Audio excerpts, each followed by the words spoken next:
ناظرین، کتابوں کی دنیا کے یوٹیوب چینل پر خوش آمدید۔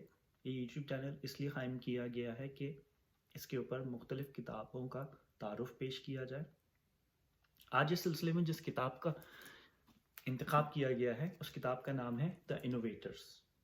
یہ کتاب مشہور امریکی لکھاری والٹر آئزیکسن نے لکھی ہے۔ آئیے اس کتاب کے بارے میں کچھ تفصیلات جانتے ہیں۔ والٹر آئزیکسن نہ صرف امریکہ بلکہ دنیا کے مشہور لکھاریوں میں سے ایک ہیں۔ اپنی پیشہ ورانہ زندگی کے دوران وہ CNN اور ٹائم میگزین سے وابستہ رہنے کے علاوہ ٹیولین یونیورسٹی میں تاریخ کے پروفیسر بھی رہے ہیں۔ وہ ایسپن انسٹیٹیوٹ کے سربراہ ہیں اور واشنگٹن میں رہتے ہیں۔ انہوں نے کئی مشہور شخصیات کی حالات زندگی پر کتابیں لکھی ہیں، جن میں Leonardo da Vinci, Benjamin Franklin, Steve Jobs, Einstein اور ہنری کیسنجر شامل ہیں۔ اسٹیو جابس کی زندگی پر والٹر نے جو کتاب لکھی وہ اسٹیو جابس کی اپنے خواہش پر لکھی تھی، جب اسٹیو جابس کینسر کے جان لیوا مرض میں گرفتار ہو چکے تھے۔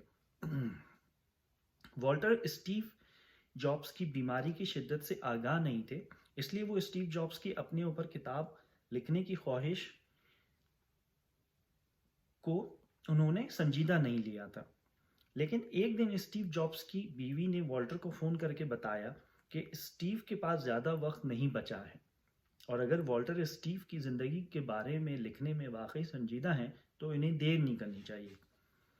والٹر نے اسٹیو جابس کی جو آپ بیتی لکھی اس میں اسٹیو جابس اور ان سے متعلقہ لوگوں کے انٹرویو شامل ہیں۔ والٹر کے مطابق اسٹیو جابس نے انہیں کتاب لکھنے کے سلسلے میں بہت آزادی دی تھی۔ اس کتاب کو لکھنے میں والٹر نے ایسے لوگوں سے بھی انٹرویو کیے ہیں جن سے اسٹیو کے تعلقات اچھے نہیں رہے تھے یا جن کو اسٹیو نے نوکری سے بھی نکالا تھا۔ اس کا نتیجہ ایک انتہائی شاہکار کتاب کی صورت میں برآمد ہوا جو نان فکشن کتابوں میں اب تک کی بیسٹ سیلر کتابوں میں سے ایک ہے۔ اسٹیو جابس پر کتاب لکھنے کے ساتھ ساتھ والٹر ایک ایسی کتاب یعنی دا انوویٹرز پر بھی کام کر رہے تھے جس میں کمپیوٹر اور انٹرنیٹ کا انقلاب لانے والی شخصیات کی خدمات کی تفصیلات بیان کی گئی تھیں۔ ناظرین، ایسے میں ان دونوں کتابوں میں سے کسی ایک کا انتخاب کرنا بڑا مشکل کام تھا، کیونکہ اسٹیو جابس کی شخصیت بلا مبالغہ ایک انتہائی اہم اور دلچسپ شخصیت ہے جنہوں نے ٹیکنالوجی اور انٹرٹینمنٹ کے میدان میں دنیا کو نت نئی چیزوں سے متعارف کروایا۔ لیکن دوسری جانب دا انوویٹرز کو پڑھنے اور اس کا خلاصہ کرنے کی صورت میں ایک سے زیادہ شخصیات کے بارے میں آگاہی حاصل ہو سکتی تھی۔ اس لیے دا انوویٹرز کا پہلے انتخاب کیا گیا، جبکہ دوسرے مرحلے میں اسٹیو جابس کی آپ بیتی کا جائزہ پیش کیا جائے گا۔ اس کتاب کو بجا طور پر ڈیجیٹل انقلاب کی معیاری تاریخی کتاب کہا جا سکتا ہے۔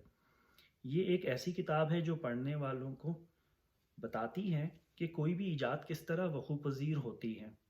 یہ ایک ایسی کتاب ہے جو بتاتی ہے کہ کچھ موجدوں اور انٹرپرینرز میں ایسی کیا صلاحیتیں تھیں کہ وہ اپنے تخیل کو حقیقت کی شکل دینے میں کامیاب ہو گئے، کیوں کچھ لوگ کامیاب ہوئے اور کیوں ناکامی کچھ کا مقدر ٹھہری۔ اپنی اس شاہکار کتاب کی ابتدا والٹر نے ایڈا لولیس، جو لارڈ بائرن کی صاحبزادی تھیں، کے تذکرے سے کی ہے، جنہوں نے سن 1840 میں کمپیوٹر پروگرامنگ کی ابتدا کی تھی۔ اس کے علاوہ انہوں نے ان دلچسپ شخصیات کے بارے میں لکھا ہے جنہوں نے موجودہ ڈیجیٹل انقلاب برپا کیا۔ ان میں سے چند شخصیات کے نام یہ ہیں: Vannevar Bush, Alan Turing, John von Neumann, JCR Licklider, Doug Engelbart, Robert Noyce, Bill Gates, Steve وozniak، Steve Jobs, Tim Berners, Larry Page. یہ کہانی ہے اس بارے میں کہ کس طرح ان لوگوں کے دماغ کام کرتے تھے اور کس چیز نے ان کو اتنا جدت و اختراع والا بنایا۔ اس کے علاوہ یہ کتاب ان شخصیات کے دوسروں کے ساتھ اشتراک کرنے اور ٹیم ورک کی صلاحیتوں کو بھی بیان کرتی ہے، جس نے ان کو اور زیادہ تخلیق کار بنا دیا تھا۔ والٹر نے اپنی کتاب کو 12 ابواب میں تقسیم کیا ہے۔ پہلا باب 1843 میں موجود ایک خاتون ایڈا لولیس کے بارے میں ہے، جن کے بارے میں کہا جاتا ہے کہ انہوں نے پروگرامنگ کی ابتدا کی تھی۔ دوسرا باب کمپیوٹر کے بارے میں ہے، تیسرا پروگرامنگ، چوتھا ٹرانزسٹرز، پانچواں مائکرو چپ، چھٹا ویڈیو گیم، ساتواں انٹرنیٹ، آٹھواں پرسنل کمپیوٹر، نواں سافٹ ویئر، 10واں آن لائن، 11واں دا ویب، 12واں ایڈا فار ایور کے بارے میں۔ قارئین، یہ کتاب 500 صفحات کی کتاب ہے۔ ضرورت تو اس بات کی ہے کہ اس پوری کتاب کا اردو میں ترجمہ کیا جائے، کیونکہ والٹر آئزیکسن صاحب نے یہ کتاب تقریباً 10 سال کی تحقیق کے بعد لکھی ہے، تو اندازہ لگایا جا سکتا ہے کہ اس کتاب میں کتنی معلومات موجود ہوں گی۔ یہ کتاب بجا طور پر ڈیجیٹل انقلاب کی تاریخ کہلائے جانے کے لائق ہے۔ کتاب کا تعارف کرتے ہوئے والٹر آئزیکسن صاحب فرماتے ہیں، کمپیوٹر اور انٹرنیٹ ہمارے دور کی نہایت اہم ایجادات میں سے ہیں، لیکن بہت کم لوگ یہ جانتے ہیں کہ انہیں کس نے بنایا۔ یہ ایسی ایجادات نہیں ہیں جنہیں کسی فرد واحد نے اپنے گھر کے گیراج یا گیرٹ، جیسے امریکہ میں عموماً گھروں میں اوپر کی جانب ایک کمرہ نما ہوتا ہے جسے ایٹیک بھی کہا جاتا ہے، میں ایجاد کیا ہو۔ اس کے برخلاف ڈیجیٹل دور کی یہ ایجادات مختلف لوگوں کے اشتراک سے وجود میں آئی ہیں۔ ان میں اکثر دلچسپ افراد تھے، جن میں سے کچھ ذہین اور کچھ انتہائی ذہین تھے۔ یہ کہانی شروعات کرنے والوں یعنی پائونیئرز، ہیکرز، موجدوں اور تجارتی ذہن رکھنے والوں یعنی انٹرپرینورز کی ہے، کہ کس طرح ان کے دماغ کام کرتے تھے اور وہ کیا چیز تھی جس نے انہیں انتہائی تخلیقی بنا دیا تھا۔ والٹر لکھتے ہیں کہ ان افراد کے ساتھ مل کر یعنی ٹیم ورک کی کہانی زیادہ اہم ہے، کیونکہ ہم عموماً اس مہارت یعنی ٹیم ورک پر توجہ نہیں دیتے جو ایجاد و اختراع کرنے میں مرکزی کردار ادا کرتی ہے۔ وہ لکھتے ہیں کہ ایسی کتابوں کی تعداد ہزاروں میں ہوگی جس میں تنہا ایجادات کرنے والوں کا تذکرہ ہوگا۔ خود انہوں نے کچھ لوگوں کی بائیوگرافی لکھی ہے۔ اگر آپ وہ جس نے ایجاد کیا، The Man Who Invented لکھ کر امیزون کی ویب سائٹ پر سرچ کریں تو 1860 کتابوں کی فہرست سامنے آ جائے گی، لیکن اس طرح کی کتابیں ہمیں کم ہی ملیں گی جس میں لوگوں کی مشترکہ جدوجہد کی داستان بیان کی گئی ہو۔ اس طرح کی کتابیں ٹیکنالوجی کے موجودہ انقلاب کو بیان کرنے کے لیے زیادہ اہمیت کی حامل ہیں۔ وہ لکھتے ہیں کہ آج کل ایجادات کے بارے میں اتنی بات کی جاتی ہے کہ یہ ایک بز ورڈ بن کر رہ گیا ہے جس کے اپنے معنی دھندلا گئے ہیں۔ تو اس کتاب میں انہوں نے کوشش کی ہے کہ لوگوں کو یہ بتا سکیں کہ حقیقی دنیا میں ایجادات کس طرح وقوع پذیر ہوتی ہیں، کس طرح تخیلاتی ذہن رکھنے والے افراد اپنے پریشان خیالات کو یکجا کر کے حقیقت میں ڈھالتے ہیں۔ انہوں نے اس کتاب میں ڈیجیٹل دور کی تقریباً درجن بھر اہم دریافتوں پر اپنی توجہ مرکوز کی ہے۔ ایسا کیا ہوا کہ کچھ افراد ڈیجیٹل میدان میں دوسروں سے کہیں آگے نکل گئے؟ وہ کون سی مہارتیں تھیں جو زیادہ بہتر ثابت ہوئیں؟ اس کتاب میں والٹر نے یہ بھی جاننے کی کوشش کی ہے کہ وہ کون سے سماجی اور ثقافتی عوامل تھے جنہوں نے تخلیقی ماحول فراہم کرنے میں کردار ادا کیا۔ جیسا کہ دنیا کا ڈیجیٹل دور میں قدم رکھنا حکومتی اقدامات، ملٹری، صنعتی اور تعلیمی اداروں کے اشتراک کی بدولت ممکن ہوا۔ اس کے ساتھ ساتھ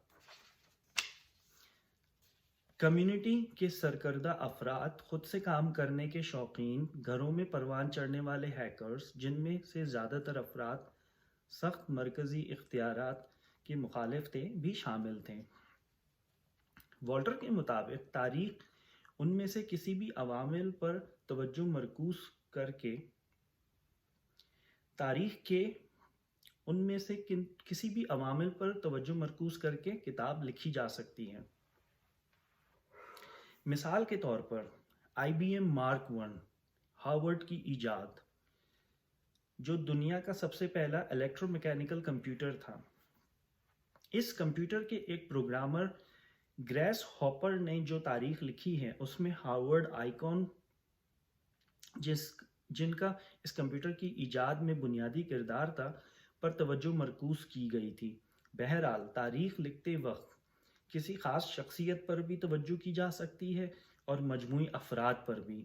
والٹر آئزیکسن کی اس کتاب میں مختلف ادوار میں ڈیجیٹل انقلاب کے لیے کام کرنے والی شخصیات کا احاطہ کرنے کی کوشش کی گئی ہے۔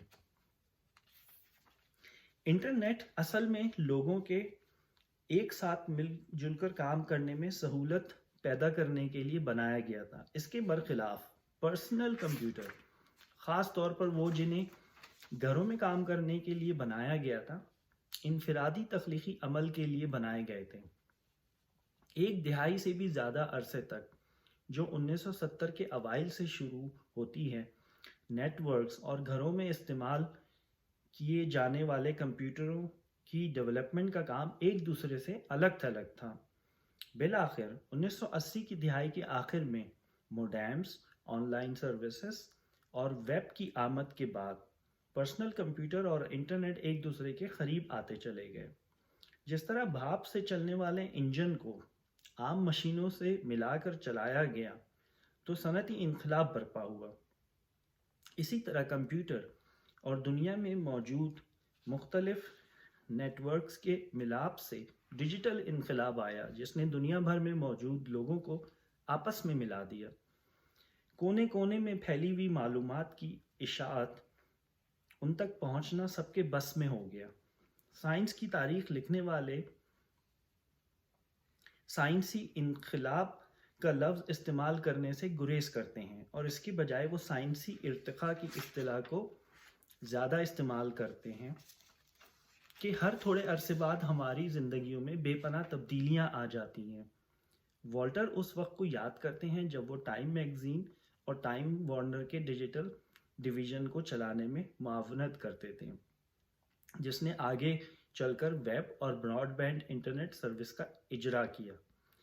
یہ کتاب سن 2014 میں شائع ہوئی، جبکہ والٹر نے 10 سال اس کتاب پر تحقیق کی، اور 2004 سے 2014 کے عرصے میں ڈیجیٹل دنیا میں کئی تبدیلیاں رونما ہوئیں، جس نے والٹر کو اپنا گرویدہ بنا لیا۔ اس سے قبل والٹر نے بینجامن فرینکلن اور اسٹیو جابز کی بائیوگرافی لکھی تھی، لیکن اب وہ انفرادی شخصیات سے نکلنا چاہتے تھے اور اپنی ایک پہلے سے شائع شدہ کتاب دا وائس مین، جو ان 6 شخصیات کے تخلیقی و ٹیم ورک کے بارے میں تھی جنہوں نے امریکہ کی سر جنگ کی پالیسی مرتب کی تھی، کی طرز پر کتاب لکھنا چاہتے تھے۔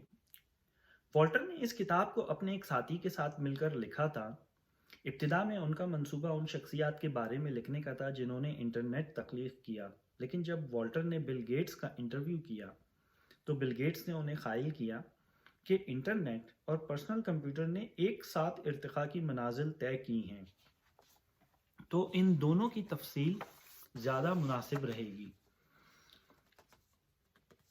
والٹر سن 2004 سے اس کتاب پر کام کر رہے تھے، لیکن سن 2009 میں والٹر کو اسٹیو جابز پر کتاب لکھنی پڑی، جس کی وجہ پہلے بیان کی جا چکی ہے، جس کی وجہ سے والٹر کو اس کتاب پر اپنا کام روکنا پڑا۔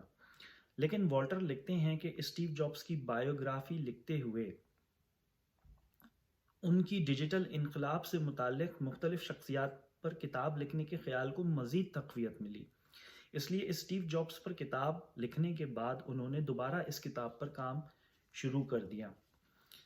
انٹرنیٹ کے پروٹوکولز مختلف لوگوں کی مشترکہ کاوشوں سے تیار کیے گئے تھے۔ نتیجے کے طور پر مختلف لوگوں کا ساتھ مل کر کام کرنا اس نظام کی بنیادی خصوصیات میں سے تھا۔ انٹرنیٹ اور پرسنل کمپیوٹر کے امتزاج سے جو نظام سامنے آیا تھا اس کے زمانے پر بالکل اسی طرح اثرات مرتب ہوئے جیسے پرنٹنگ پریس کی ایجاد سے ہوئے تھے۔ تب کی طرح اب بھی معلومات کے تبادلے کی رفتار پہلے کے مقابلے میں بہت تیز ہو گئی۔ اس کے علاوہ ایک عام آدمی کے لیے کچھ بھی تخلیق کرنا اور اسے لوگوں سے شیئر کرنا آسان ہو گیا۔ وہ اشتراک عمل جو ایک ساتھ کام کرنے والے لوگوں کے درمیان ہوا تھا، جس کے نتیجے میں ڈیجیٹل انقلاب رونما ہوا، وہ نسلوں کے درمیان بھی پروان چڑھا۔ ایک بات جو دیکھنے میں آئی وہ یہ کہ لوگوں نے ڈیجیٹل انقلاب کو سماجی روابط کو مضبوط کرنے کے لیے استعمال کیا۔ اس کے علاوہ مصنوعی ذہانت آرٹیفیشل انٹیلیجنس کے لیے کی جانے والی کوششوں میں بھی اس بات نے جگہ حاصل کر لی کہ کس طرح انسانوں اور مشینوں کے درمیان ہم آہنگی پیدا کی جائے۔ دوسرے لفظوں میں یہ کہا جا سکتا ہے کہ تخلیقی اشتراکیت جس کے نتیجے میں انسانیت ڈیجیٹل عہد میں داخل ہوئی، اس میں انسانوں اور مشینوں کا اشتراک عمل بھی شامل ہے۔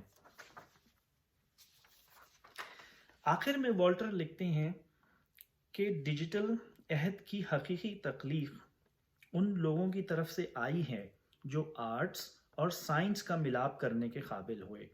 یہ وہ لوگ تھے جو یہ سمجھتے تھے کہ خوبصورتی کی اپنی اہمیت ہے۔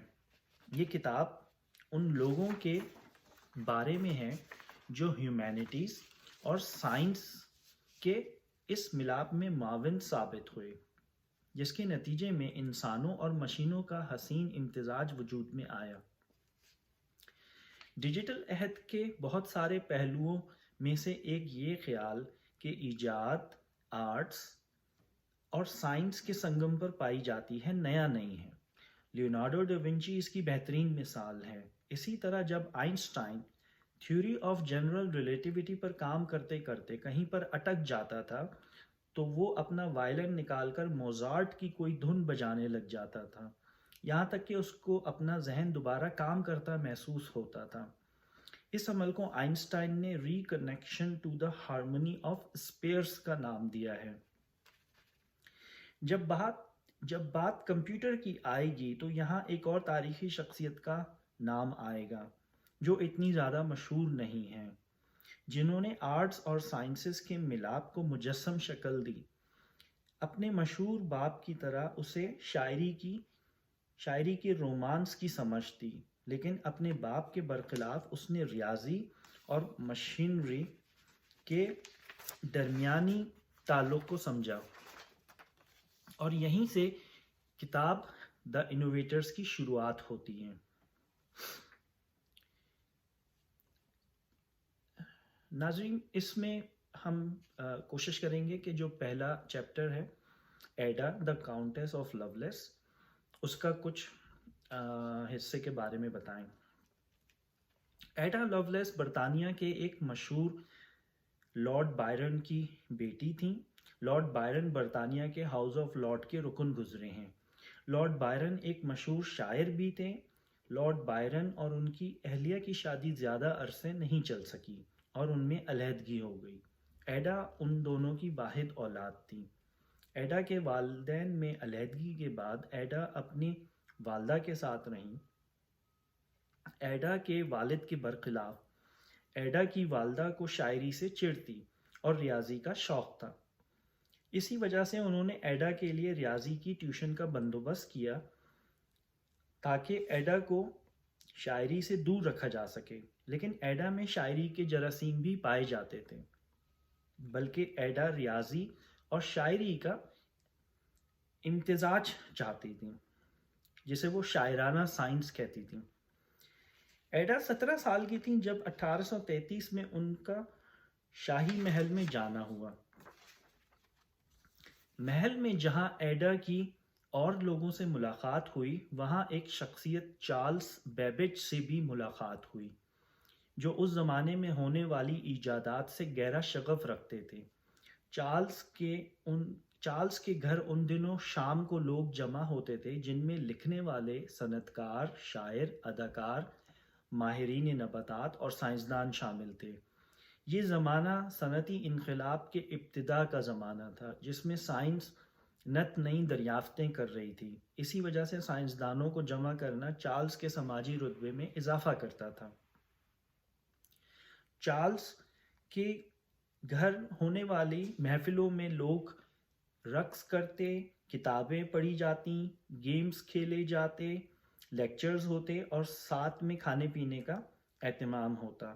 وہیں چارلز نے ایک بڑی مشین لوگوں کی دلچسپی کے لیے رکھی ہوئی تھی جس کا کام حساب کتاب یعنی کمپیوٹنگ کرنا تھا۔ یہ ایک میکینیکل مشین تھی۔ چارلز کی مشین پولینومیل ایکویشن کو حل کر سکتی تھی۔ ایڈا نے اس مشین جس کا نام ڈفرینس انجن تھا میں گہری دلچسپی لی اور اس کو سوچتی ہوئی مشین یعنی تھنکنگ مشین کا نام دیا۔ اس زمانے میں اتنی کم عمری میں کسی خاتون کا سائنس یا مشین میں دلچسپی لینا حیرت انگیز تھا۔ یہ ایڈا کا ریاضی اور شاعری کا شوق تھا جس نے ایڈا کو ایک کمپیوٹنگ مشین کی خوبصورتی سمجھنے میں مدد دی۔ انسانی تاریخ کا یہ دور مختلف شخصیات کی سائنس اور دریافتوں سے ذاتی کمٹمنٹ کا دور تھا۔ اس دور کی ایجادات، صنعتی انقلاب، بھاپ سے چلنے والا انجن، مشینی لوم اور ٹیلی گراف وغیرہ نے اس وقت کی زندگی میں اسی طرح تبدیلیاں لائی تھیں جس طرح آج کل کے دور کے ڈیجیٹل انقلاب یعنی کمپیوٹر، مائکرو چپ اور انٹرنیٹ نے آج کے انسانی زندگی بدل کر رکھ دی ہے۔ ایک طرف صنعتی انقلاب تھا تو دوسری طرف مشینوں کے استعمال کے نتیجے میں کئی لوگوں کو روزگار سے ہاتھ دھونے پڑے تھے، جس کی وجہ سے خودکار لومز کے خلاف غصہ پایا جاتا تھا۔ لیکن دوسری طرف لومز کے مالکان تھے جو یہ چاہتے تھے کہ لومز کو نقصان پہنچانے کو موت کی سزا کے قابل جرم قرار دینا چاہیے۔ اور مزے کی بات یہ تھی کہ ایڈا کے والد لارڈ بائرن عام لوگوں کے طرفدار تھے۔ اس کے برخلاف ایڈا کو جدید مشینوں، جن کو وہ سوچنے والی مشینیں کہتی تھیں، میں دلچسپی تھی۔ ایڈا کو ذہنی امراض کا بھی سامنا تھا۔ وہ کبھی بہت اچھے موڈ میں ہو جاتی اور کبھی بہت نا امید۔ پھر ایڈا نے اپنی بیماری سے دور بھاگنے کا ایک طریقہ سوچا جو یہ تھا کہ ریاضی کے پیچیدہ سوالوں کو حل کرنے میں اپنا وقت صرف کیا جائے۔ ایڈا نے جیومیٹری، ٹریگنومیٹری اور الجبرا کے موضوعات پڑھنا شروع کیے۔ ایڈا کے خیال میں یہ موضوعات ایڈا کے آرٹسٹک اور رومانوی شدت پسندی کو ختم کرنے میں معاون ثابت ہو سکتے تھے۔ ایڈا کی ٹیکنالوجی میں دلچسپی اس وقت مزید بڑھ گئی جب اس کی والدہ اسے برطانیہ کے صنعتی علاقوں کا دورہ کروانے لے گئی جہاں اس نے جدید فیکٹری اور مشینری دیکھی۔ خاص طور پر ایڈا نے کپڑا بننے والی لومز میں گہری دلچسپی لی جو مختلف پیٹرن بنانے کے لیے پنچ کارڈ کا استعمال کرتی تھی۔ ایڈا نے اس مشین کا خاکہ بھی بنایا کہ وہ کس طرح کام کر رہی تھی۔ اس کے برخلاف کہ ایڈا کے والد لارڈ بائرنز نے لومز کے خلاف ہاؤس آف لارڈز میں تقریر کی تھی، ایڈا کو اس لومز میں چارلز کی سوچنے والی مشین ڈفرینس انجن کی جھلک نظر آئی۔ ناظرین، ان مشینوں نے آگے چل کر کمپیوٹر کی شکل اختیار کرنی تھی۔ ایڈا کی دلچسپی اطلاقی سائنس میں اس وقت مزید بڑھ گئی جب اس کی ملاقات اس وقت کی مشہور خاتون ریاضی دان میری سومرویل سے ہوئی۔ میری اس وقت اپنی ایک مشہور کتاب on the connection of the physical sciences لکھ کر فارغ ہوئی تھیں۔ اپنی اس کتاب میں انہوں نے فلکیات، الیکٹریسٹی، آپٹکس، کیمیا، طبیعیات، نباتات اور ارضیات میں ہونے والی پیش رفت پر لکھا تھا۔ یہ کتاب اس زمانے میں ہونے والی مختلف میدانوں میں پیش رفت کے اوپر ایک جگہ پر معلومات دیتی تھی۔ اس کے علاوہ سائنس کی مختلف شاخوں کی باہمی روابط کا پتہ دیتی تھی۔ میری ایڈا کی دوست، استاد اور اتالیق بن گئیں۔ وہ ایڈا سے باقاعدگی سے ملنے لگی، اس کو ریاضی کی کتابیں بھیجنے لگیں اور اس کو حل کرنے کے لیے سوالات دینا شروع کیے اور ان کے حل بتائے۔ میری چارلس بیبج کی بھی دوست تھیں اور 1834 کے موسم خزاں میں میری اور ایڈا اکثر ہفتے کے دن چارلس کے گھر جاتے تھے۔ اس دوران ایڈا کی ولیم کنگ نامی شخص سے شادی ہو گئی۔ ایڈا کے ہاں 3 بچوں کی ولادت ہوئی۔ اس دوران کئی بیماریوں نے بھی ایڈا کو آن گھیرا۔ ایڈا بعد میں صحت یاب تو ہو گئیں، لیکن مارفین اور دوسری نشہ آور ادویات نے ایڈا کی ذہنی بیماریوں میں مزید شدت لائی، جس سے ایڈا کو موڈ سوئنگ اور ڈیلوژنز کی شکایت ہوئی۔ ایڈا نے اپنی بیماری کی شدت کو کم کرنے کے لیے ایک دفعہ پھر اپنے آپ کو ریاضی کی پڑھائی میں مشغول کر لیا۔ اس کے علاوہ اس نے چارلس سے ایک دفعہ اسے پڑھانے کی درخواست کی۔ اس دفعہ چارلس نے ایڈا کو پڑھانے کی حامی نہیں بھری، جو بعد میں جا کر صحیح فیصلہ ثابت ہوئی، کیونکہ ایڈا اور چارلس نے بعد میں ایک بڑے کام کے لیے ایک ساتھ کام کیا۔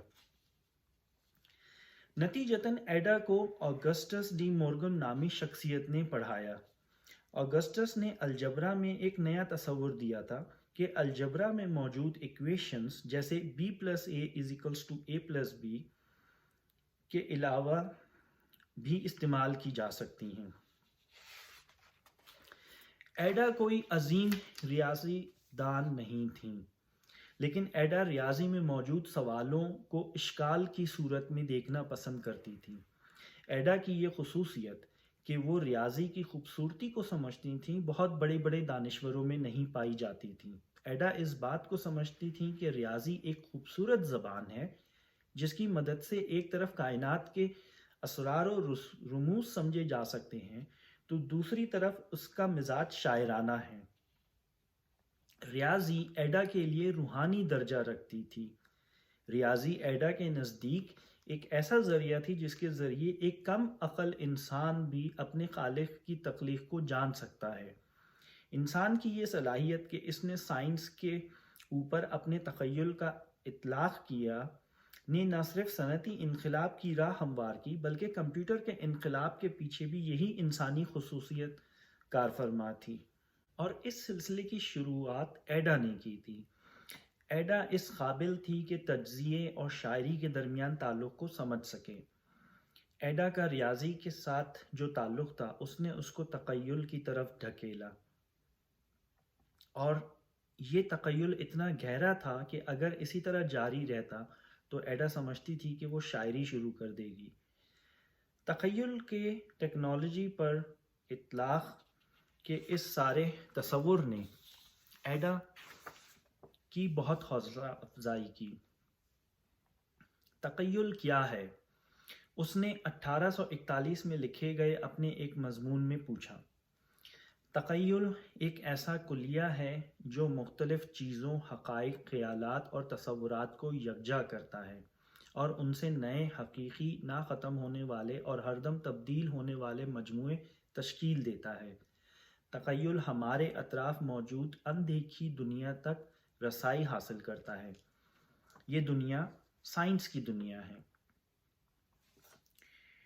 اپنے تخیل کرنے کی صلاحیت کو اس وقت تک ایڈا کوئی اندیکھی طاقت سمجھتی تھی۔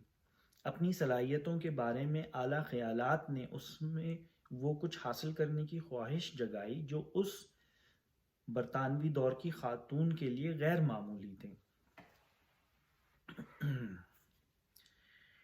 Charles Babbage and his engines. کم عمری سے ہی چارلس بیبیج کو ایسی مشینوں میں دلچسپی تھی جو انسانی کام سر انجام دے سکے۔ اس کی والدہ اس کو کم عمری میں ہی لندن میں موجود میوزیم اور منعقد ہونے والی نمائشوں میں لے جاتی تھیں جن کی اس زمانے میں بہت بہتات تھی۔ ہینوور میں ایک جگہ ایک ورکشاپ کے مالک نے اسے کئی میکینیکل گڑیاں دکھائیں جن کا نام آٹومیٹا تھا۔ ایک ان میں سے چاندی کے رنگ کی ایک ڈانسر تھی جو 1 فٹ لمبی تھی۔ جس کے ہاتھ گھومتے تھے اور جس نے اپنے ہاتھوں میں ایک چڑیا پکڑ رکھی تھی جو اپنی دم ہلا سکتی تھی، اپنے پر پھڑپڑا سکتی تھی اور اپنی چونچ کھول سکتی تھی۔ اس چاندی کے رنگ کی گڑیا کی اس خصوصیت نے کہ وہ اپنے جذبات کا اظہار کر سکتی تھی، چارلز کی توجہ اپنی جانب مرکوز کر لی تھی۔ کچھ سالوں بعد چارلز کو وہ گڑیا ایک آکشن میں ملی جو اس نے خرید لی۔ کیمبرج میں چارلز کی دوستی جان ہرشل اور جارج پیکاک سے ہوئی، جو کیمبرج میں ریاضی کے پڑھائے جانے والے طریقے سے خوش نہیں تھے۔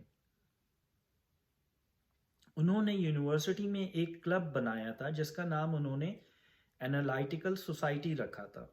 اس سوسائٹی نے تحریک چلائی کہ کیلکولس میں نیوٹن کی وضع کردہ علامتیں جو ڈاٹس پر انحصار کرتی تھیں، ان کی جگہ لیبنیز کی وضع کردہ اصطلاحات ڈی ایکس اور ڈی وائی کا استعمال عمل میں لایا جائے۔ ان اصطلاحات کو بعد میں ڈی نوٹیشن کا نام دیا گیا۔ ایک دن چارلز انالائٹیکل سوسائٹی کے کمرے میں لوگیردم کے ایک ٹیبل پر کام کر رہا تھا جو غلطیوں سے بھرا پڑا تھا۔ اس کے دوست ہرشل نے اس سے پوچھا کہ وہ کیا سوچ رہا ہے۔ میری خدا سے خواہش ہے کہ کاش یہ حساب کتاب بھاپ کے ذریعے سر انجام پا سکے، چارلز نے جواب دیا۔ حساب کتاب کے اس میکینیکل طریقہ کار کے خیال کے متعلق ہرشل نے جواب دیا، ایسا بالکل ممکن ہے۔ 1821 میں چارلز نے ایسی مشین بنانے کی طرف اپنی توجہ مرکوز کر دی۔ گزرے سالوں میں کئی لوگوں نے حساب کتاب کی میکینیکل مشین بنانے کی کوششیں کی تھیں۔ 1640 عیسوی میں ایک فرانسیسی ریاضی دان اور فلسفی بلیز پاسکل نے اپنے والد کے لیے جو ٹیکس سپروائزر تھے ایک میکینیکل کیلکولیٹر بنایا تھا۔ یہ جمع اور تفریق یعنی ایڈیشن اور سبٹریکشن کر سکتا تھا۔ یہ پہلا کیلکولیٹر تھا جسے پیٹنٹ کروایا گیا تھا اور تجارتی پیمانے پر اس کی خرید و فروخت ہوتی تھی۔ 30 سال بعد گاٹفریڈ لیبنیز، جو ایک جرمن ریاضی دان اور فلسفی تھے، نے پاسکل کے بنائے ہوئے میکینیکل کیلکولیٹر کو بہتر بنانے کی کوشش کی اور اس کو ضرب اور تقسیم یعنی ملٹیپلیکیشن اور ڈویژن کرنے کے قابل بنا دیا، لیکن لیبنیز کو پاسکل کی طرح انجینئرنگ کی سمجھ نہیں تھی، اس لیے وہ اس کو قابل استعمال آلہ نہیں بنا سکے۔ اس کے بنیادی تصور کو لیبنیز ویل کا نام دیا گیا۔ چارلز پاسکل لیبنیز کے بنائے ہوئے آلہ جات سے واقف تھا، لیکن وہ جمع تفریق اور ضرب تقسیم یعنی ایڈیشن سبٹریکشن اور ملٹیپلیکیشن اور ڈویژن سے زیادہ پیچیدہ کام کرنا چاہتا تھا۔ وہ ایک ایسا میکینیکل طریقہ کار وضع کرنا چاہتا تھا جس کی مدد سے لوگیردم، سائن، کوسائنس اور ٹینجنٹس کے چارٹس بنائے جا سکیں۔ ایسا کرنے کے لیے اس نے فرانسیسی ریاضی دان گیسپرڈ ڈی پرونی کے وضع کردہ تصور کو اپنایا جو اس نے 1790 میں پیش کیا تھا۔ لوگیردم اور ٹریگنومیٹری کے چارٹ بنانے کے عمل کو چھوٹے چھوٹے سٹیپس میں تقسیم کر دیا تھا جن میں صرف جمع اور تفریق کرنی پڑتی تھی۔ اس جمع اور تفریق کو کرنے کے لیے پھر اس نے آسان ہدایات فراہم کی تاکہ ڈیٹا انٹری کرنے والے کو زیادہ سوچنا نہ پڑے اور پہلے کام کرنے والا دوسرے کام کرنے والے کو اپنا کام آسانی سے ٹرانسفر کر سکے۔ دوسرے لفظوں میں اس نے ایک اسمبلی لائن بنائی تھی جو صنعتی دور کی ایک عظیم ایجاد تھی، جس کا ایڈم اسمتھ نے پن بنانے کی فیکٹری میں مزدوروں کی تقسیم میں جائزہ لیا۔ اپنے پیرس کے دورے کے بعد جس میں چارلز نے پرونی کے طریقہ کار کے بارے میں سنا، چارلز نے لکھا، میرے ذہن میں اچانک سے یہ خیال آیا کہ میں یہی طریقہ کار یعنی پیونیز میتھڈ اس بے انتہا کام کے لیے بھی استعمال کر سکتا ہوں کہ میں لوگیرتم کس طرح بناؤں، کہ میں لوگیرتم اس طرح بناؤں جس طرح پن بنائی جاتی ہے۔ چارلس نے محسوس کیا کہ ریاضی کے پیچیدہ سوالات بھی چھوٹے چھوٹے اسٹیپس میں توڑ کر سادہ طریقے سے ایڈیشن اور سبٹریکشن کر کے سر انجام دیے جا سکتے ہیں۔ مثال کے طور پر اگر آپ اعداد کے اسکوائر یعنی 1 اسکوائر 2 اسکوائر 3 اسکوائر 4 اسکوائر کا ٹیبل بنانا چاہتے ہیں تو آپ ابتدائی نمبروں کو اس ترتیب 1 4 9 16 سے ایک کالم بنا سکتے ہیں جس کو آپ کالم A کا نام دے سکتے ہیں۔ اس کالم کے برابر میں آپ ان نمبروں کے فرق یعنی 3 5 7 9 کا کالم B کے نام سے بنا سکتے ہیں۔ کالم B کے نمبروں کے درمیان فرق کا آپ تیسرا کالم C بنا سکتے ہیں جو کچھ اس طرح سے ہوگا یعنی 2 2 2 2۔ ایک دفعہ جب طریقہ کار عمل کرنے کے لیے سادہ ہو جاتا ہے تو یہ کام کم پڑھے لکھے افراد سے کروایا جا سکتا ہے کہ کالم B کے آخری نمبر میں 2 جمع کرے اور حاصل شدہ جواب کو دوسرے فرد کو دے جو اس نمبر کو کالم A میں موجود آخری نمبر میں جمع کر دے، جس سے اسکوائر کی سیریز کا اگلا نمبر حاصل ہو جائے گا۔ چارلس بیبیج نے اس کام کو میکنائز طریقے سے کرنے کا راستہ ڈھونڈ نکالا اور اس مشین کا نام ڈفرینس انجن رکھا۔ یہ انجن کسی بھی پولینومیل فنکشن کا ٹیبل بنا سکتا تھا اور اس کو ڈفرینشیل ایکویشن میں ڈیجیٹل انداز میں فراہم کر سکتا تھا۔ یہ مشین در حقیقت ایک عجوبہ تھی۔ چارلس نے 10 ملین تک پرائم نمبرز کا چارٹ بنانے کا طریقے کا اندازہ لگا لیا تھا۔ شروع میں تو برطانوی حکومت بھی بہت متاثر تھی۔ ابتدائی طور پر برطانوی حکومت نے چارلس کو 1700 پاؤنڈ کی رقم فراہم کی، جس کے بعد 17,000 پاؤنڈ دیے گئے جو اس زمانے میں ایک کثیر رقم تھی اور ایک بحری جنگی جہاز کی قیمت سے دگنی تھی۔ چارلس نے مشین بنانے کی کوشش کی لیکن اس کا منصوبہ 2 مسئلوں کا شکار ہو گیا۔ ایک تو اس نے جن انجینئرز کو اس منصوبے کے لیے رکھا تھا ان کے پاس مشین کو چلانے کے لیے درکار مہارت نہیں تھی، دوسرے وہ اس سے بھی بہتر مشین بنانے کے خواب دیکھنے لگا تھا۔ چارلس کا نیا آئیڈیا جو اس کے ذہن میں 1834 میں آیا تھا وہ ایک عام استعمال کے کمپیوٹر کا تھا جو پروگرامنگ کی ہدایات پر عمل کرتے ہوئے مختلف کام سر انجام دے سکے۔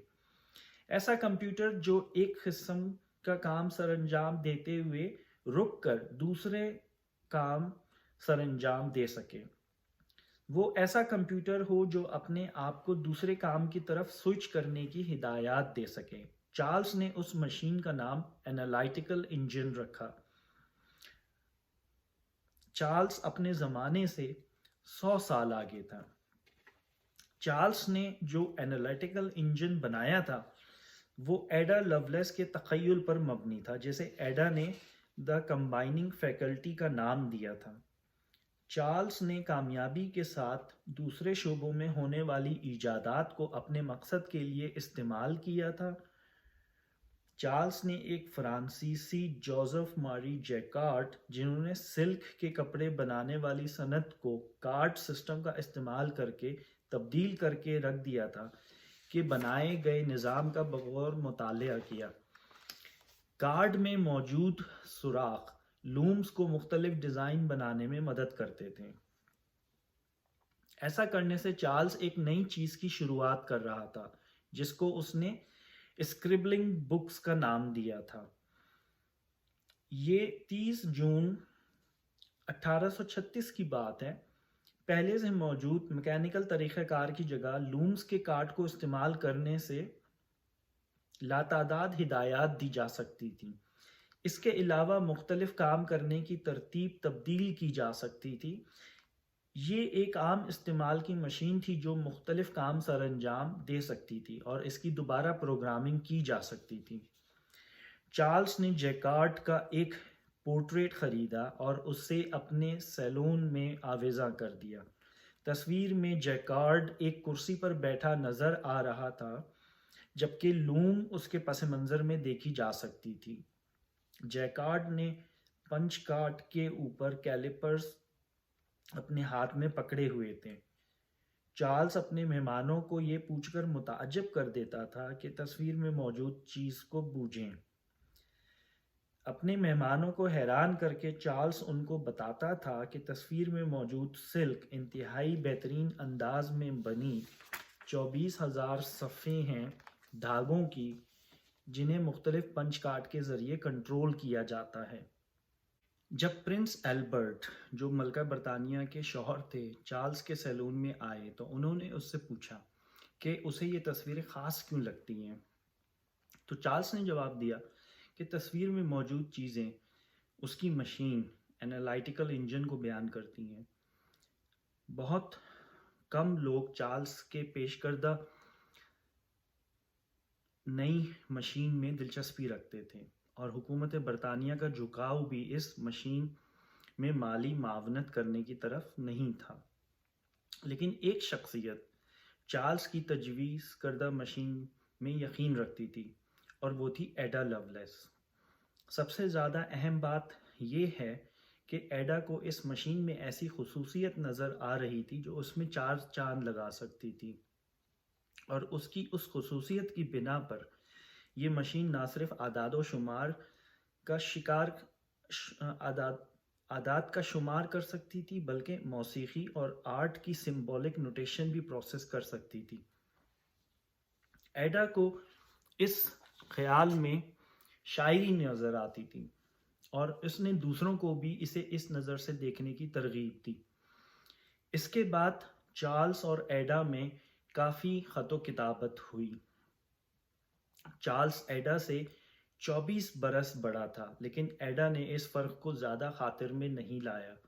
ایک خط میں ایڈا نے سولیٹیئر گیم کو 26 ماربل کے ذریعے بیان کیا، جس کے آخر میں صرف ایک ماربل رہ جانا تھا۔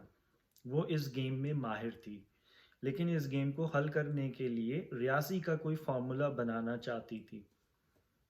اس کا مقصد چارلس کے تجویز کردہ انالائٹیکل انجن کی پبلسٹی کرنا تھا اور اس کے منصوبے میں شراکت کرنا تھا اور اس کے لیے حمایت حاصل کرنا تھا۔ لیڈی لولیس نوٹس: اپنے تجویز کردہ انالائٹیکل انجن کے لیے حمایت حاصل کرنے کے لیے چارلس نے اطالوی سائنسدانوں کی کانگریس سے خطاب کا دعوت نامہ قبول کیا۔ اس تقریب میں ایک ملٹری انجینئر تھا جو تقریب کے نوٹس لے رہا تھا، جس کا نام کیپٹن لوئیگی مینابری تھا۔ یہ نوجوان بعد میں اٹلی کا وزیر اعظم بنا۔ اکتوبر 1842 میں چارلس کی مدد سے لوئیجی نے انالائٹیکل انجن کی تفصیلات فرانسیسی زبان میں شائع کی۔ ایڈا کی ایک دوست نے ایڈا کو تجویز دی کہ کیوں نہ فرانسیسی میں شائع ہونے والی تفصیلات کا انگریزی میں ترجمہ کر کے ایک جرنل سائنٹیفک میموئرز، جس میں سائنسی پیپرز شائع کیے جاتے تھے، میں شائع کیا جائے۔ یہ ایڈا کے لیے موقع تھا کہ وہ اپنی صلاحیتوں کا مظاہرہ کرے۔ ترجمہ مکمل کر کے ایڈا نے جب چارلس کو دکھایا تو چارلس کو خوشی کے ساتھ ساتھ حیرت بھی ہوئی۔ چارلس نے ایڈا سے پوچھا کہ جب وہ اس موضوع کے بارے میں اتنا کچھ جانتی ہے تو اس نے خود سے ہی کوئی پیپر کیوں نہ لکھ لیا۔ ایڈا نے جواب دیا کہ انالائٹیکل انجن کا حقیقی خیال تو چارلس کا تھا۔ اس کے علاوہ اس زمانے میں خواتین تحقیقی مقالے لکھتی بھی نہیں تھیں۔ چارلس نے ایڈا کو تجویز دی کہ مینابری کے فرانسیسی سے ترجمہ شدہ مقالے پر وہ نوٹس لکھیں۔ ایڈا نے اس تجویز کو خوش دلی کے ساتھ قبول کیا اور اپنا کام شروع کیا جس کا نام نوٹس بائی ٹرانسلیٹر رکھا۔ اس کی تحریر 19,136 الفاظ پر مشتمل تھی اور اصل تحریر سے دگنی تھی۔ اس نے اپنا نام آگسٹا ایڈا لولیس کی مناسبت سے اس پر اپنی دستخط AAL ثبت کیے۔ ایڈا کے نوٹس اصل تحریر سے بھی زیادہ مشہور ہوئے، جس کی وجہ سے ایڈا کمپیوٹنگ کی تاریخ کی ایک تاریخ ساز شخصیت بن گئی۔ اس دوران ایڈا اور چارلز کے درمیان بہت خط و کتابت ہوئی، جس میں کئی آئیڈیاز پر بات ہوئی، جس میں برنولی کے عادات شامل تھے۔ ان میں ایڈا نے چارلز کی بڑی غلطی کی بھی نشاندہی کی۔ اپنے نوٹس میں ایڈا نے بعض ایسے تصورات پر بات کی تھی جنہوں نے ایک صدی بعد حقیقت کا روپ دھارنا تھا۔ اس نے ایک ایسی عام استعمال کی مشین کے بارے میں سوچا تھا جو پہلے سے طے شدہ کام سر انجام دے سکے، ایک ایسی مشین جس کو دوبارہ پروگرام کر کے اس سے ان گنت کام لیے جا سکیں۔ دوسرے لفظوں میں اس نے جدید کمپیوٹر کے بارے میں سوچا تھا۔ یہ تصور ایڈا کے نوٹس کا بنیادی عنصر تھا جو چارلز کے ڈفرینس انجن اور انالائٹیکل انجن کے فرق کو واضح کرتا تھا۔ ڈفرینس انجن ایک خاص فنکشن کے چارٹ ترتیب دینے کے لیے بنایا گیا تھا، جبکہ انالائٹیکل انجن کسی بھی فنکشن کے چارٹ کو ترتیب دے سکتا تھا۔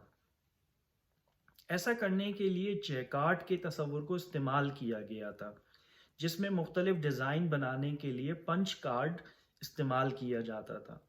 ایڈا کا تصور کچھ اس طرح کا تھا: ریاضی کی سرحدیں اس لمحہ پار کر لی گئی تھیں جب پہلی دفعہ پنچ کارڈ کا اطلاق کیا گیا تھا۔ انالائٹیکل انجن عام کیلکولیٹنگ مشینوں میں سے نہیں ہے، اس کی اپنی ایک الگ حیثیت ہے۔ اس میں عام سمبلز کو جمع کرتے ہوئے جن کی ویرائٹی اور حد لامحدود ہو، مادے کے اوپر آپریشن اور ذہن کی تخیلاتی عمل کو جوڑنے کا لنک قائم ہو جاتا ہے۔ یہ جملے پیچیدہ ہیں، لیکن اس لائق ہیں کہ انہیں غور سے پڑھا جائے۔ یہ جدید کمپیوٹر کا جوہر بیان کرتے ہیں، اور ایڈا نے شاعرانہ احساسات کے ذریعے ان میں اور وسعت پیدا کی۔ ایڈا نے مزید لکھا، انالائٹیکل انجن الجبرا کے پیٹرن کو بالکل اسی طرح بنتا ہے جیسے جیکارڈ کی لومز پھولوں اور پتوں کو بنتی ہیں۔ تب چارلز نے ایڈا کے ان نوٹس کو پڑھا تو وہ بہت پرجوش ہوا۔ ایڈا کا دوسرا قابل ذکر تصور اس عام استعمال کی مشین سے نکلتا ہے۔ اس مشین کا عمل صرف ریاضی اور اعداد تک محدود نہیں ہونا چاہیے۔ ڈی مورگن کے الجبرا کو رسمی منطق تک وسعت دینے کی طرف توجہ مبذول کرواتے ہوئے اس نے نوٹ کیا کہ ایک ایسی مشین جیسے کہ انالائٹیکل انجن محفوظ کر سکتی ہو، جوڑ توڑ کر سکتی ہو، پروسیس کر سکتی ہو اور کسی بھی ایسی چیز پر عمل کر سکتی ہو جس کو سمبلز کے ذریعے ظاہر کیا جا سکتا ہو، یعنی الفاظ، منطق اور موسیقی اور کوئی بھی چیز جس کو کنوے کرنے کے لیے ہم سمبلز کا استعمال کرتے ہیں۔ اس آئیڈیا کو بیان کرنے کے لیے اس نے انتہائی دیکھ بھال کے ساتھ کمپیوٹر کے عمل کی تشریح کی۔ یہ بات بیان کرنے کے لائق ہے کہ لفظ آپریشن سے ہماری مراد کوئی بھی ایسا پروسیس ہے جو دو اور دو سے زیادہ چیزوں کے باہمی تعلق کو تبدیل کر سکے، چاہے یہ تعلق کسی بھی قسم کا ہو۔ یہ دو اور دو سے زیادہ چیزیں اعداد کے علاوہ بھی ہو سکتی ہیں جن کے درمیان بنیادی باہمی تعلق ایبسٹریکٹ سائنس کے ذریعے ظاہر کیا جا سکتا ہے۔ انالائٹیکل انجن نظریاتی طور پر موسیقی کے نوٹیشنز پر بھی عمل کر سکتا ہے۔ ایڈا کے یہ تصورات آج کل کی ڈیجیٹل دور کی بنیاد ہیں۔ آج کے دور میں موسیقی، ٹیکسٹ، تصویر، اعداد، سمبلز، آواز اور ویڈیو کو ڈیجیٹائز کیا جا سکتا ہے اور ان پر مختلف عمل کر کے ان کی شکل کو تبدیل کیا جا سکتا ہے۔ اس تصور کو چارلس نے بھی نہیں سمجھا تھا۔ یہ ایڈا ہی تھی جس نے یہ تصور کیا تھا کہ اعداد صرف ریاضی کی ہی نمائندگی نہیں کرتے بلکہ یہ کسی اور کو بھی ظاہر کر سکتے ہیں۔ ایڈا کے ان تصورات کی ہی وجہ سے ٹیکنالوجی نے یہ قدم اٹھایا کہ کیلکولیٹر سے آگے بڑھ کر کمپیوٹر تک پہنچ گئی۔ ڈورن سوائڈ ایک کمپیوٹر کے تعریف دان ہیں اور ان کے مطابق کیلکولیٹر سے آگے بڑھ کر کمپیوٹر کے دور میں قدم رکھنے کا سہرا ایڈا کے سر ہی جاتا ہے۔ ایک اور تصور جس کا تعلق ایڈا سے جوڑا جاتا ہے وہ الگوریدم ہے۔ ایڈا نے اپنے فائنل نوٹس جی میں برنولیز نمبر کی پیچیدہ سیریز نکالنے کا تفصیلی طریقہ لکھا ہے، یہ بتانے کے لیے کہ انالائٹیکل انجن کس طرح سے برنولی نمبر بنا سکتا ہے۔ ایڈا نے اس کا باقاعدہ عمل بیان کیا ہے اور ایک چارٹ کے ذریعے یہ بتایا ہے کہ کس طرح سے کوڈنگ کی جائے گی۔ اس طرح سے دیکھا جائے تو ایڈا نے سب روٹینز کا تصور دیا ہے کہ کس طرح سب روٹینز بنائی جائیں اور انہیں ایک بڑے پروگرام کا حصہ بنا دیا جائے، جیسے سب روٹینز استعمال کر کے کوسائنس نکالے جائیں یا کمپاؤنڈ انٹرسٹ نکالا جائے۔ یہیں سے لوپ کا تصور بھی آتا ہے کہ کمپیوٹر پروگرامنگ میں اگر کسی چیز کو دہرانا ہو تو اس کو لوپ میں ڈال دیا جاتا ہے۔ لوپ کو قابل عمل بنانے کے لیے پنچ کارڈ کے میکانزم سے کام لیا گیا۔ برنولی سیریز کا ایک نمبر بنانے کے لیے 75 پنچ کارڈ درکار تھے، جس کے بعد یہ عمل خودکار طریقے سے آگے بڑھتا چلا گیا کیونکہ پنچ کارڈ کے عمل سے نکلنے والا نمبر اگلا نمبر نکالنے میں مدد کرتا تھا اور ہر اگلے نمبر کے لیے انہی 75 کارڈز کو استعمال کیا جا سکتا تھا۔ ایڈا نے عام طور پر استعمال میں آنے والی سب روٹینز کی لائبریری کا ورژن دیکھا تھا۔ یہ ایک ایسا ورژن تھا جس کو بعد میں آنے والے لوگوں، جن میں خواتین بھی شامل تھیں، جیسے گریس ہاپر جو ہارورڈ یونیورسٹی کی تھیں اور کے میکنٹی اور جین جینگنس جو پینسلوینیا یونیورسٹی کی تھیں، نے پورا کیا۔ اس کے ساتھ ساتھ چارلس بیبج کے انجن نے اس بات کو ممکن بنا دیا تھا کہ آپریشنز کے دوران مخصوص نتائج حاصل ہو جانے پر آگے پیچھے ہوا جا سکتا ہے۔ اس سے کنڈیشنل برانچنگ کی بنیاد پڑی۔ ایڈا نے جب برنولیز نمبر کی سیریز بنانے کا مکمل طریقہ وضع کر لیا تو یہ بالکل اسی طرح کا تھا جیسے آج C++ کی کوڈنگ کی جاتی ہے۔ یہ برنولیز نمبر کا چارٹ اور تصویر ہی ہے جس کی بنا پر ایڈا کو دنیا کا پہلا کمپیوٹر پروگرامر کہا جاتا ہے۔ یہ ضرور ہے کہ چارلس نے بھی کچھ پروگرام بنائے تھے لیکن وہ کہیں شائع نہیں ہوئے تھے۔ ایک اور اہم تصور جس کی شروعات ایڈا نے اپنے نوٹس میں کی تھی وہ آرٹیفیشل انٹیلیجنس کا تھا۔ کیا مشین سوچ سکتی ہے؟ یہ ایڈا کا خیال تھا۔ مشین دی گئی ہدایات پر تو عمل کر سکتی ہے لیکن مشین اپنے خیالات اور ارادے نہیں بنا سکتی۔ ایک صدی بعد اس دعوے کو کمپیوٹر کے سائنسدان ایلن ٹیورنگ نے لیڈی لولیس آبجیکشن کے نام سے موسوم کیا۔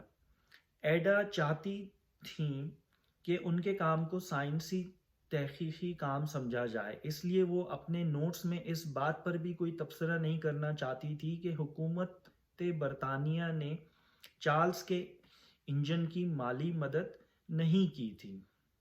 اس بات پر چارلس ایڈا سے ناراض بھی ہو گئے۔ چارلس نے جب ایڈا کے نوٹس پر اپنے انجن کے حق میں تحریر لکھوانا چاہی تو تحقیقی رسالے کے ایڈیٹر نے ان سے کہا کہ وہ اس پر اپنے دستخط کریں تاکہ پڑھنے والے کو پتہ ہو کہ یہ کس کی تحریر ہے۔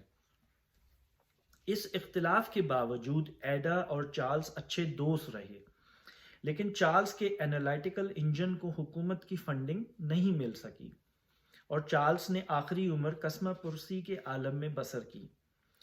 ایڈا لولیس کو جوئے کی لت نے آ لیا اور آخری عمر میں وہ کینسر کا بھی شکار ہو گئیں۔